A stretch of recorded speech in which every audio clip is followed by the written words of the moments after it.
नमस्कार। Class 6 chapter 6 the beginning of the Indian civilisation. भारतीय सभ्यता की शुरुआत। और इसमें हम क्या सीखेंगे कि सिविलाइजेशन क्या होता है। What was the earliest civilisation of the Indian सब continent.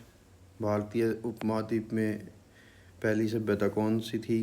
What were its major achievements, और इसकी अचीवमेंट्स क्या थी। ठीक है, तो ये आप उस सिविलाइजेशन के कुछ एरिया देख रहे हैं। धोलावीरा एक जगह है उसके। तो सबसे पहले हम शुरुआत करते हैं अपने चैप्टर की। What is a civilisation. At the end of the fourth chapter we saw the first human group settling down, practicing agriculture, developing some technology such as construction of metallurgy, transport and moving towards civilisation. पिछले chapter के अंत में हमने ये अध्ययन किया था कि मानव जो है वो रिवर बेसिन में सेटल होने लग गया था, खेती करने लग गया था, और उसने कुछ टेक्नोलॉजी बना ली थी। जैसे पोट्री, मिट्टी के बर्तन बनाता था, और इसके अलावा वो कंस्ट्रक्शन यानी उसने निर्माण करना शुरू कर लिया था। मेटलरी यानी उसने एक ये टेक्निक सीख ली थी कि मिनरल्स को किस प्रकार से नेचुरल या प्योरीफाई करें। ठीक है, तो इस टेक्नोलॉजी के साथ साथ ट्रांसपोर्टेशन की शुरुआत हुई, और वो एक स्थान से दूसरे स्थान पर मूव करने लगा, और धीरे धीरे सभ्यता विकसित होनी शुरू हुई। What then it civilisation. तो क्या ये सिविलाइजेशन था। In the term is used for an advanced stage of human society. तो जो सिविलाइजेशन है ये एक शब्दावली है जो यूज की जाती है advance stage of human society के लिए। To precise we will consider here that a civilisation should have at least the following characteristics. ठीक है, तो सिविलाइजेशन के लिए हम कुछ मेजर कैरेक्टरिस्टिक्स देखेंगे, और यदि वो सोसाइटी पूरी करती है तो हम उसको सिविलाइज्ड सोसाइटी कह सकते हैं। सम फॉर्म ऑफ गवर्नमेंट, उसमें कोई ना कोई सरकार होनी चाहिए, एंड एडमिनिस्ट्रेशन, और प्रशासन होना चाहिए। To manage a more complex society and it many activities. और किस लिए चाहिए ये कि सोसाइटी के अंदर जो विभिन्न प्रकार के पहलू होते हैं उनको कवर करने के लिए, और विभिन्न प्रकार की एक्टिविटीज़ के लिए। देन आता है अर्बनाइज्म यानी टाउन प्लानिंग, जिसमें शहर को बसावट, the growth of the city, शहरों की बढ़ोतरी, देयर मैनेजमेंट, उनका प्रबंधन, which generally include water management and drainage system. और जिसमें सामान्य रूप से सबसे पहले तो ये देखा जाता है कि वो शहर किस प्रकार से बसा है, कैसे उसकी वृद्धि हो रही है, उसमें पानी की सप्लाई कैसे आती है, ड्रेनेज व्यवस्था कैसी है। Then a variety of crafts, विभिन्न प्रकार के कार्य, include the management of raw material such as stone, metal. ये देखा जाता है कि वहाँ पर किस प्रकार की कार्य किया जाता है जो खासकर क्राफ्ट से रिलेटेड हो, आर्ट से रिलेटेड हो या निर्माण से रिलेटेड हो। And the production of finishing goods, और जो उसके निर्मित माल हैं वो कैसे बनाए जा रहे हैं, such as ornament and tools, आभूषण और औजार। देन आता है ट्रेड। ये नेक्स्ट हम इस पे टर्म अप्लाई करके देखते हैं। Both internal within a city या a region, and external with distance region या other part of the world. Exchange all the sorts of the goods. और ट्रेड में हम क्या देखते हैं कि उस एरिया में या उस शहर में माल एक दूसरे तक जाता है या शहर के अंदर ही होता है एक्सचेंज, और उसको दूसरे प्रदेशों, देशों और विदेशों को भेजा जाता है। तो ये सब उसके ऊपर हम कंडीशन अप्लाई करते हैं। देन आता है writing, need to keep the record and communicate. और इस सिविलाइजेशन में नेक्स्ट हम कैरेक्टरिस्टिक देखते हैं कि वो जो सिविलाइजेशन है उस दौरान राइटिंग का क्या कंसेप्ट रहा है, कि रिकॉर्ड को कैसे मैनेज किया जाता है और कैसे वो एक दूसरे से विचार विमर्श करते हैं। देन आता है कल्चरल आइडियाज़, सच एज कि उनकी लाइफ कैसी है, और वे एक उनका आर्ट्स कैसी है, आर्किटेक्चर कैसा है, लिटरेचर कैसा है, ओरल ट्रेडिशन कैसे हैं, और सोशल जो कस्टम है वो कैसे हैं। यानी कल्चरल एस्पेक्ट भी देखा जाता है सिविलाइजेशन में कि वहाँ उस दौरान की कला कैसी थी, आर्किटेक्चर यानी जो वास्तुकला थी वो कैसी थी, साहित्य कैसा था, और वे आपस में किस प्रकार से मौखिक बिहेव करते थे, और उनके सामाजिक रीति रिवाज कैसे थे। देन ए प्रोडक्टिव एग्रीकल्चर, इसमें ये भी देखा जाता है कि उनका जो भोजन है वो कैसे प्राप्त होता है, किस प्रकार की खेती करते हैं, और शहर में वो किस प्रकार से सप्लाई किया जाता है। तो ये सारी कैरेक्टरिस्टिक्स मिलाकर हम किसी शहर या किसी सोसाइटी को सिविलाइज्ड वे में देख सकते हैं। It is easy enough to see that all these characteristics are present in the most society in the world today। आज की दुनिया में ये सारे अवेलेबल हैं। But when it civilization begin in the sense we have now defined, अब हम इसको उस सेंस में देखेंगे कि जब सिविलाइजेशन की शुरुआत हुई थी। Civilisation begin at the different time in the different part of the world. पहली बात तो ये है कि दुनिया के अलग अलग हिस्सों में सिविलाइजेशन अलग अलग टाइम में शुरू हुई। In the region known as the Mesopotamia, modern Iraq and Syria, जहाँ आज का इराक और सीरिया है, वहाँ पर एक सभ्यता विकसित हुई मेसोपोटामिया, जो लगभग 6000 ईयर एगो की बात है, 6000 साल पहले की बात है। And the civilization is ancient Egypt followed a few century later, और इस मेसोपोटामिया सिविलाइजेशन के बाद में एक दूसरी सभ्यता विकसित होती है जिसका नाम होता है इजिप्ट सिविलाइजेशन, जिसको हम नाइल रिवर सिविलाइजेशन भी कहते हैं, क्योंकि वो नील नदी की घाटी में विकसित हुई थी अफ्रीका में। ठीक है। और ये जो मेसोपोटामिया है ये टिग्रिस और फरात यानी दजला और फरात नदियों के बीच में विकसित हुई थी। ठीक है, इसलिए इसको दजला और फरात की सभ्यता भी कहते हैं। इसी प्रकार से you will learn about these and a few more civilizations in the later grade. बाद में आप इसके अतिरिक्त और भी सिविलाइजेशन का अध्ययन करेंगे। In many humanities would not have reached its present stage without the enormous contribution and advance of those ancient civilization। ये कहा जा सकता है कि आज का मानव इन सिविलाइजेशन से के बगैर आज की आधुनिक दुनिया में नहीं पहुंच पाता। इन सिविलाइजेशन का बहुत बड़ा कंट्रीब्यूशन रहा है ह्यूमन बीइंग को डेवलप करने में। जैसे आप यहाँ एक टाइमलाइन के आधार पर देख सकते हैं कि जो 4000 BCE था, बिफोर कॉमन एरा था, वहाँ पर मेसोपोटामिया सिविलाइजेशन की शुरुआत होती है। उसके लगभग 1000 साल बाद इजिप्टियन सिविलाइजेशन विकसित होती है, जो अपने पिरामिड के लिए आज भी प्रसिद्ध है। ठीक है। इसके बाद इंडस सिविलाइजेशन विकसित होती है, जिसको हम इंडस रिवर सिविलाइजेशन या हड़प्पा सिविलाइजेशन कहते हैं। ठीक है, जो लगभग 2-2,500 BCE यानी आप कह सकते हैं कि जो 2600 BCE से लेकर 1900 BCE तक वो विकसित हुई। यानी आज से लगभग आप कह सकते हैं 4 से 5,000 साल पहले। और जो मेसोपोटामिया सिविलाइजेशन है वो लगभग 6,000 साल पहले डेवलप हुई। यानी रैंकिंग अगर हम करें तो सबसे पहले आ गई मेसोपोटामिया सिविलाइजेशन, फिर इजिप्ट सिविलाइजेशन, और फिर है इंडस वैली सिविलाइजेशन। अब आगे कहता है the from village to city, the vast plain of the Punjab. Punjab means होता है 5 रिवर्स, पंच मीन्स 5 और आब मीन्स रिवर, 5 रिवर का ये एरिया रहा है पंजाब।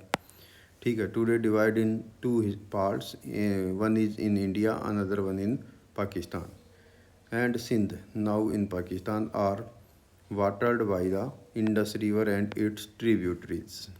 ये जो एरिया है ये मुख्य रूप से इंडस रिवर और इसकी सहायक नदियाँ ट्रिब्यूटरी का मतलब होता है a river that flow into a large river या lake. For instance Yamuna is the tributary of Ganga. ठीक है, ट्रिब्यूटरी होती है सहायक नदी जो अपना पानी किसी दूसरी नदी में मिला देती है। तो इंडस रिवर की सहायक नदियां हैं। इंडस रिवर इधर बहती रही है, ठीक है, मानसरोवर लेक से शुरू होती है, लद्दाख में बहती हुई वर्तमान पाकिस्तान से होती हुई जाती है। तो इसकी सहायक नदियां सतलुज, ब्यास, रावी, चेनाब और झेलम, ये सारी नदियां आखिर में इसमें इंडस में मिल जाती। ठीक है, these made those plain fertile, और ये जो है इनको फर्टाइल बनाते हैं। इसके अलावा फेवरेबल एग्रीकल्चर, जिसके कारण से इन एरिया में खेती बहुत अधिक होती है। A little further east a few millennium ago another river the Saraswati use to flow from the foot hill of the Himalaya, Haryana, Punjab and part of Rajasthan. कुछ समय के बाद आप और आगे अध्ययन करेंगे तो एक नदी बहती है सरस्वती नदी, जो हिमालय से निकलती है, पंजाब हरियाणा, इससे पंजाब के कुछ हिस्सों, हरियाणा के कुछ हिस्सों, राजस्थान से और गुजरात से होती हुई ये जो है अरेबियन सी तक जाती थी। ठीक है, आज की डेट में यदि आप देखें तो यदि आप दिल्ली से कुरुक्षेत्र चंडीगढ़ की ओर यात्रा करें तो कुरुक्षेत्र डिस्ट्रिक्ट में पीपली एक जगह आता है। ठीक है, वहाँ पर इंडस जो सरस्वती रिवर है उसका ब्रिज आज भी है। ठीक है, नदी में पानी तो नहीं है, बट पुराने जो ज़मीन है उस पर रिवर के फलों के निशान आज भी मिलते हैं, यदि हम सैटेलाइट इमेजनरी करें, या इसको कहिए कि थर्मल इमेजिंग करें। In this whole region from about 3500 BC, यानी 3500 ईसा पूर्व से लेकर विलेजेस ग्रीव इनटू टाउन, और गांव जो है वो धीरे धीरे शहरों के रूप में विकसित हुए। With increasing trade and other exchange, और यहाँ पर क्या काम होता था, व्यापार और दूसरे एक्सचेंज के कार्य होते थे। दो town further grew into cities, और ये कस्बे जो हैं फिर धीरे धीरे शहरों में डेवलप हुए।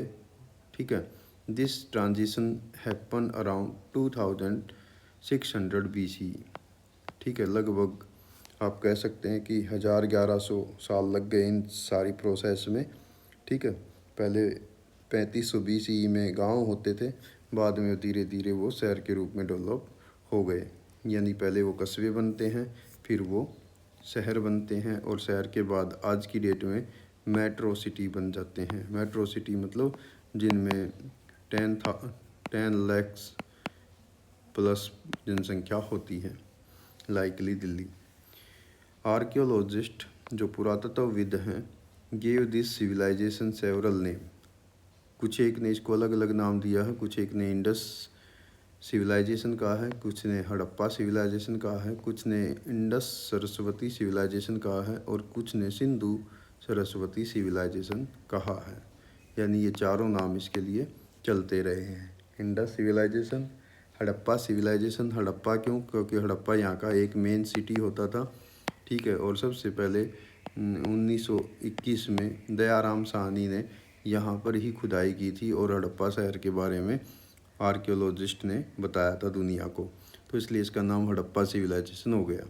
इंडस सरस्वती सिविलाइजेशन इसलिए क्योंकि ये इंडस रिवर, ठीक है, ये इंडस रिवर थी, इधर सरस्वती रिवर थी, इन दोनों के बीच में ये डेवलप हुई। इसको सिंधु सरस्वती सिविलाइजेशन भी कह देते हैं, क्योंकि इंडस रिवर को सिंधु रिवर भी कहा गया है। ठीक है, और ये सिंधु प्रोविंस जो वर्तमान में पाकिस्तान में वहाँ से फ्लो करती है। We will use all this term, हम इन सभी शब्दावलियों का प्रयोग करेंगे और करते भी हैं। इट इनहेबिटेंट्स आर कॉल्ड हड़प्पान्स, और यहाँ के जो निवासी थे वो हड़प्पा कहलाते हैं। ठीक है, Harappa civilization, it one of the oldest civilization in the world, और ये माना जाता है कि ये सबसे पुरानी सभ्यता है दुनिया की। Why are inhabitant of this civilization called Harappans today, तो उसके पीछे कारण है that is simply because the city of Harappa today in Pakistan Punjab was first of this civilization to be excavated excavated way back in 1921 over a century ago। और वो कौन थे? उनका नाम था दयाराम साहनी। ठीक है, उन्होंने इसको पहली बार खुदाई की थी यहाँ पर, तो इसलिए इसको हड़प्पन कहते हैं। This development is also called the first urbanisation of the India. और ये जो डेवलपमेंट थी, ये जो है पहली नगरीय सभ्यता थी, क्योंकि इसमें नगर विकसित हुए थे। तो अब देखिए, आपको एक मैप बताता हूँ। देखिए, यहाँ से ये शुरू होती है इंडस रिवर, ये है हिमालयज, और ये हिमालय का हिस्सा है ट्रांस हिमालय। ठीक है, इसको तिब्बतन प्लेटू बोला जाता है। यहाँ से ये रिवर शुरू होती है, ठीक है, मानसरोवर लेक के पास से, ठीक है, और लद्दाख से बहती है। इसमें लद्दाख में इसकी और एक दो सहायक नदियाँ श्योक है, नुब्रा है, ठीक है, जास्कर हैं, ये इसमें मिल जाती हैं। और ये फिर पाकिस्तान से होती हुई, वर्तमान में पाकिस्तान, पुराने टाइम में ये सब भारत ही होता था। ठीक है, और ये नदी जो है आगे जाके दो हिस्सों में बट जाती है, और कराची के पास जो है अरेबियन सी में, यहाँ पर अरेबियन सी है, उसमें अपना वाटर डिपॉजिट कर देती है। ठीक है, तो ये है, इसकी कुछ सहायक नदियाँ हैं, जैसे ये सतलुज है, ठीक है, इस अरे कहाँ दिखा दी मैंने, ये सरस्वती है जो मैंने अभी आपको बताई थी, ये सरस्वती है, फिर सतलुज है, ठीक है, सतलुज रिवर। उसके अलावा ब्यास नदी है, फिर रावी है, ठीक है, फिर उसके बाद आती है चेनाब, और फिर आती है झेलम। ये सारी नदियाँ मिलकर इसमें मिल जाती हैं।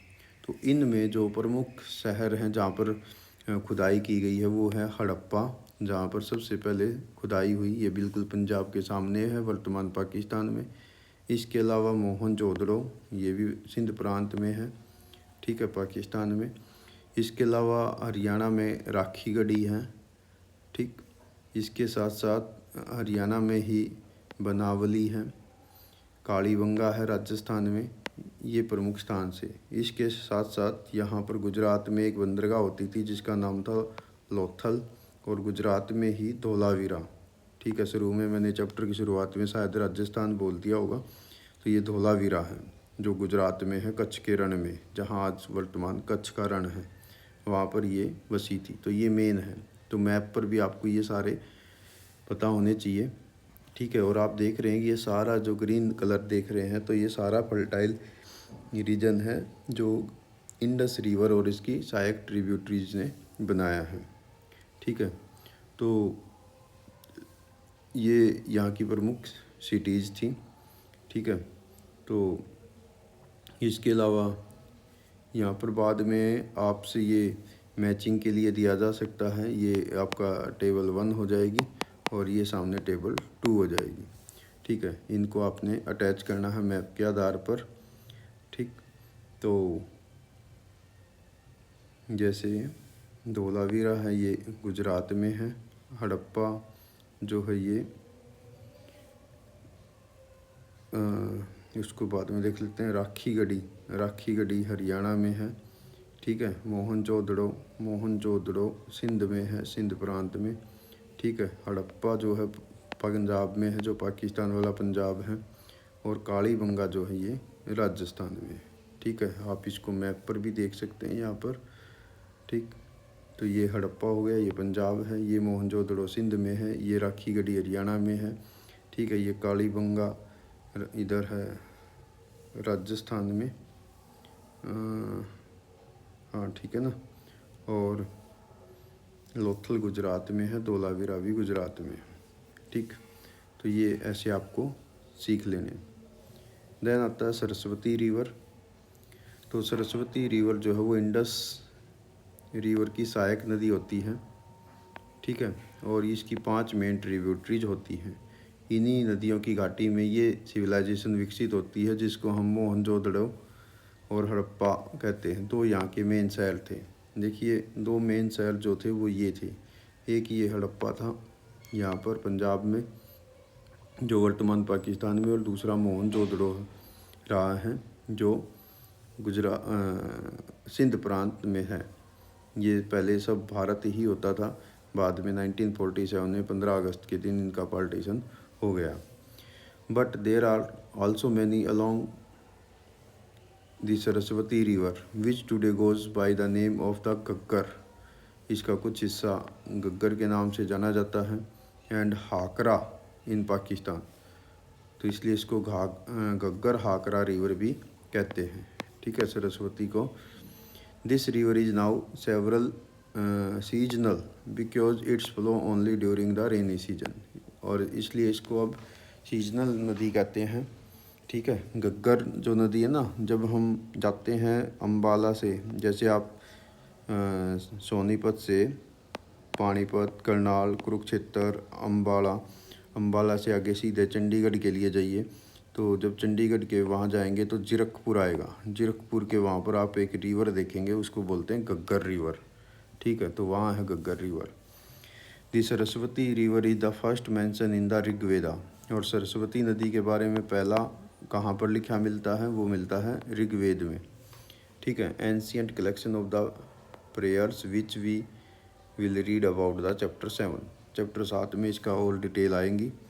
इन the text Saraswati is worshipped both the goddess and as a river flowing from the mountain to the sea, और इसको हम देवी के रूप में पूजते रहे हैं, सरस्वती देवी, और ये एक रिवर के रूप में भी मानी जाती रही है। Later text describe the river as drying up and eventually disappear, और धीरे धीरे ये नदी सूख गई और ये इनविजिबल हो गई। तो इस ज़माने का नेक्स्ट जो एक इम्पोर्टेंट टॉपिक था वो था टाउन प्लानिंग।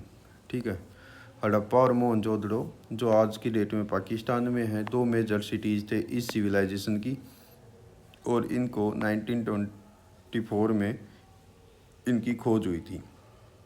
इसके साथ साथ इसी इंडस वैली में बहुत सारी इंडस प्लेन में बहुत सारी और सिटीज़ भी थी। ठीक है, हालांकि इस पूरे सिविलाइजेशन एरिया को इंडस वैली सिविलाइजेशन कहते हैं। यहाँ पर बाद में कुछ और मेजर सिटीज़ की खोज हुई, जैसे Dholavira in Gujarat, Rakhigarhi in Haryana, Ganweriwala is in the Cholistan desert of Pakistan, and 100 of the small sites such as Lothal in Gujarat. Lothal जो है गुजरात के अंदर एक पोर्ट होता था, इसको डॉक यार्ड भी कहते हैं। ठीक है, जहाँ पर व्यापार होता था। World discover some of them executed, such discovery continue even today. It's interesting to note that the Saraswati basin include not only the two major cities Rakhigarhi and Ganavirawala, also several small one, Farmana in Haryana, Kalibanga in Rajasthan, and a few towns Bihirana और बनियावाली both in Haryana. ये सब आप ऊपर map पर अध्ययन कर सकते हैं, यानी जो हमने अभी मैप अध्ययन किया था इसमें ये सारे हैं। ठीक है ना, यहाँ पर ये फिरेरा बिहाराना है, ये फरमाना है।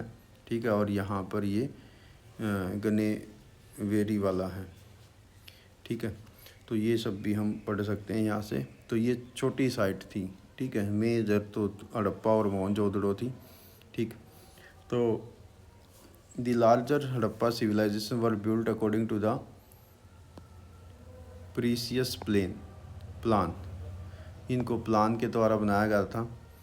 These had wide street, इनमें क्या खासियत थी, इनमें चौड़ी गलियाँ होती थी। Which were often oriented to the cardinal direction, और इनको दिशा के आधार पर बनाया जाता था।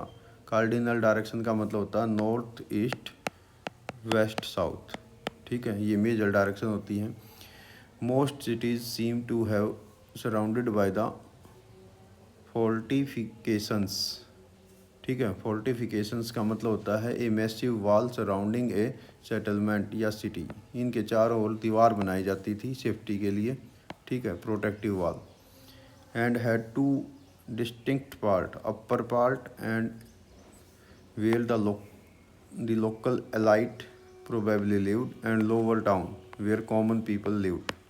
आमतौर पे इसके जो शहर होते थे ना वो ऐसे होते थे, ऊंचे स्थान पर जो हैं वो एलाइट लोग रहते थे, और जो डाउन स्ट्रीम होती थी या स्लोप होता था उस पे कॉमन पीपल्स होते थे.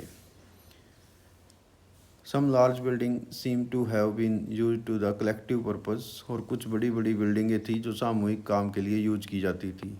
जैसे फॉर इंस्टेंट वेयर हाउस का यूज करते थे goods to be transported and stored, और वहाँ पर माल रखा जाता था. Individual house of various size line the street and smaller lane, जो छोटी लाइनें होती थी उनमें छोटे मकान होते थे. Inter slightly the quality of construction was the same for the small and big house, लेकिन दोनों में एक कॉमन बात क्या थी कि जो कंस्ट्रक्शन होता था वो एक ही तरह से किया जाता था. वो क्या होता था कि जो ब्रंट ब्रिक्स होती थी, पक्की ईंटों से ये बिल्डिंग्स बनाई जाती थी. The purpose of the some of the structure remain a matter of debate, ये हो सकता है डिबेट का विषय हो सकता है. But this is case of the famous great bath, और मोहनजोदड़ो जो है वहाँ पर ग्रेट बाथ मिलता है. यानी जैसे आज की डेट में आप कुरुक्षेत्र में देखते हैं ना ब्रह्म सरोवर, ऐसे ही मोहनजोदड़ो में उस ज़माने में काफ़ी बड़ा एक स्नानागार होता था. ठीक है, जिसको आगे आप देखेंगे.